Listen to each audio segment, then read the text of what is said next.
What's up guys, back with another Honkai Star video, and in this video we are going to talk about should you summon for Silverwolf, who is going to be the second banner in 1.5 along with Argenti.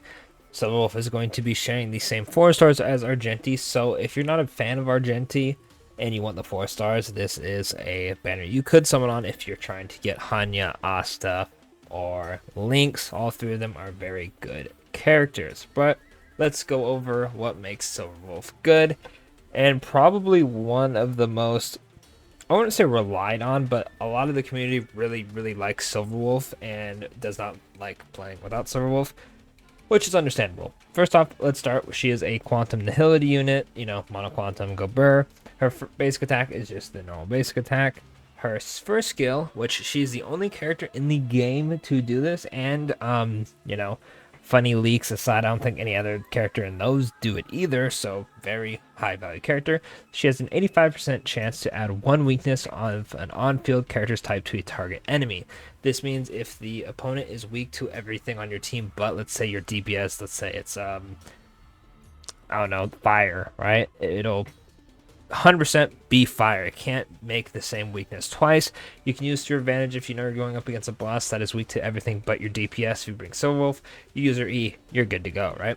This also reduces the target's damage resistance to that weakness type by 20% for 2 turns. If the enemy already has that type weakness, the effect of damage resist reduction to that weakness type will not be triggered.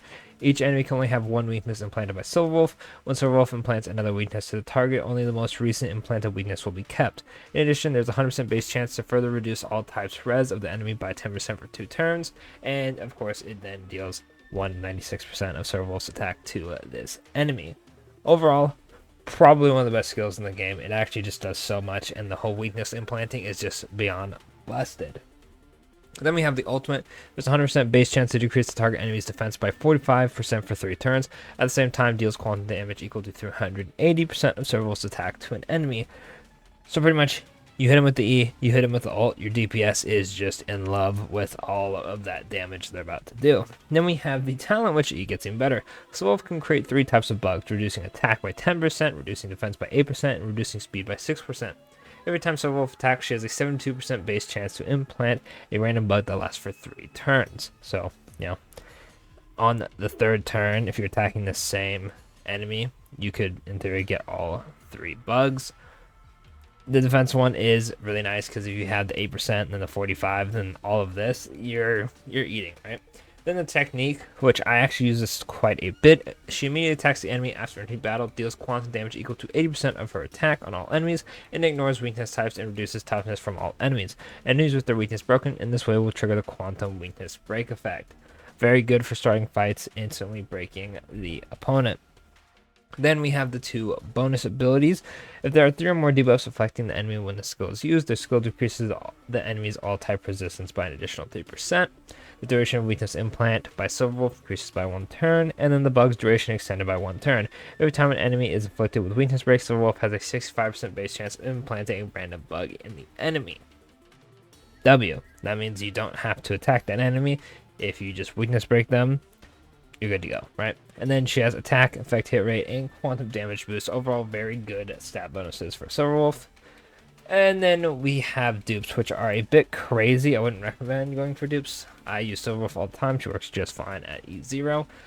But if you're looking for dupes, we can go over those as well. So we have, after using her ultimate to attack enemies, Silverwolf regenerates 7 energy for every debuff on the target enemy currently has. This effect can be triggered up to 5 times for each use of her ultimate.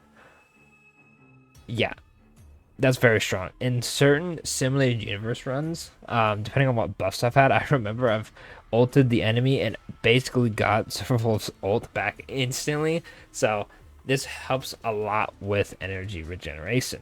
Then we have the second one, which is when entering battle, reduces their effect resistance by 20%. This will help Silverwolf hit targets a bit easier with her debuffs. I believe it's like 96%. Effect hit rate before the second E2, and then once you hit E2, it's like a lot lower. You can actually focus on building a DPS role if you want. That's what most people do.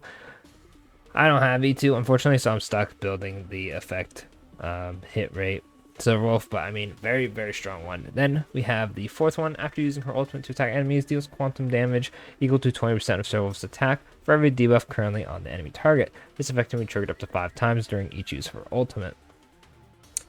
I don't know what it is, but they really, really like having her ultimate do a lot more stuff with her dupes.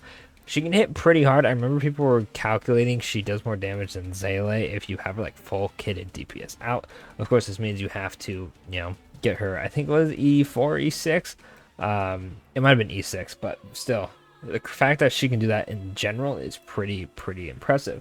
Then the last dupe is for every debuff the target enemy has, the damage dealt by Silverwolf increases by 20% up to a limit of 100%. So Silverwolf can whip out somewhat really good damage if you get her dupes. Overall, the recommended dupe is to go for the E2, but the E1 is just fine as well. And honestly, the E0 is just fine for that. I use it all the time. It is just fine. But overall, Silverwolf is a very unique character and has a lot of good defense shredding options. Defense shred is really good in Honkai Star Realm. I can't tell you the exact calcs, but I think there was one time I saw it was pretty good for damage.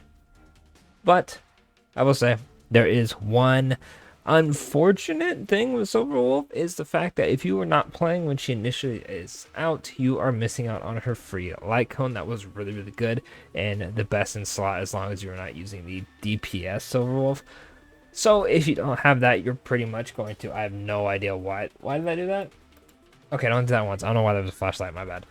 But increase the warrior's effect hit rate by 24% when the warrior deals damage equal to the enemy that currently has 3 or more debuffs. They really love the 3 or more debuffs. Increase the crit rate by 20%. After the warrior uses their basic attack, skill, or ultimate, there's a 100% base chance to implant Aether Code on a random hit target that does not yet have it.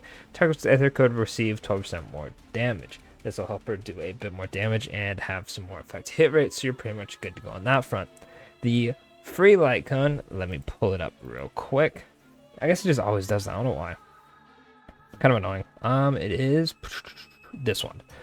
This one has the effect here by 20%, and then when the wearer attacks defense reduced enemies, you get more energy. Oh, I just realized I have to scroll down, my bad. Overall, this one is really strong, helps you get your ult, and gives you effect hit rate as well. And unfortunately, you cannot get it. I don't see them rerunning this. If they do, I'll make a video on it, but if you weren't playing when Silverwolf first came out, you're not getting it, which is really unfortunate because it's a very strong light cone. But other than that, Silverwolf is still a really good character. You can use the Luca or Pele one, I'm pretty sure. Those are just fine. I think the Luca one is for the non-DPS build, if I'm remembering correctly.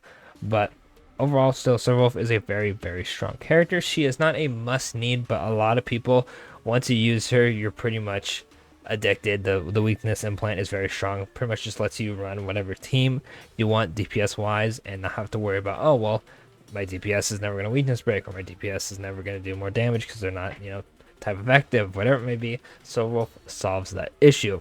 Some people don't like her because Pele is, I wouldn't say free, but she's a 4-star, easier to pull, and she has the same defense lowering ult, but she has an AoE one. But overall, Silverwolf is still really good. If you want to summon, I wouldn't blame you. Keep in mind though, if you are a fresh account, you definitely want to go for a DPS and support first. But if you have that all set it out, I feel like Silverwolf is a fine character to summon on, especially because her banner is very good. But other than that, let me know in the comments if you are summoning for Argenti, Silverwolf, or skipping. And of course, don't forget to like, subscribe for more Star Rail content, and I'll catch y'all in the next one.